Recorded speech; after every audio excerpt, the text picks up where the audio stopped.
पंजाब हुकूमत लाहौर में रूडा के पास एक नया इंटरनेशनल एयरपोर्ट बनाने का इरादा रखती है। एक आला सतह का इजलास होता है, उसकी जो इब्तदाई फिजिबिलिटी है उसके ऊपर काम शुरू कर दिया गया है।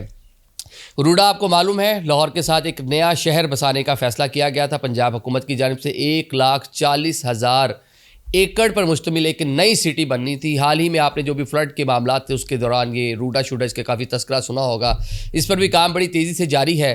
तो रूडा का जो मास्टर प्लान है उसके अंदर एक इंटरनेशनल एयरपोर्ट शामिल किया गया था। अब उसी इंटरनेशनल एयरपोर्ट की जानिब मामला आगे बढ़ाने का फैसला किया गया है। इलामा इकबाल इंटरनेशनल एयरपोर्ट, जिस तरह मैंने आपको बताया, इसकी थोड़ी सी तारीख में आपको बता दूं, ये 1962 में इसके ऊपर काम मुकम्मल हुआ था। उससे पहले वाल्टन का जो एयरपोर्ट था वो क्या पाकिस्तान से पहले का बना हुआ था, वहीं एक मुख्तसर नौइयत का फ़्लाइट ऑपरेशन होता था। इलामा इकबाल इंटरनेशनल एयरपोर्ट को साल 2000 जो है उसके शुरू में इस 21वीं सदी के कह लें कि आगाज़ में ही इसकी तौसीक़ की गई थी। इसकी कैपेसिटी जो है बढ़ा कर तकरीबन 60 लाख से 80 लाख मुसाफिर सालाना की बुनियाद पर कर दी गई थी और वक्त गुजरने के साथ साथ जो कम पड़ गई है।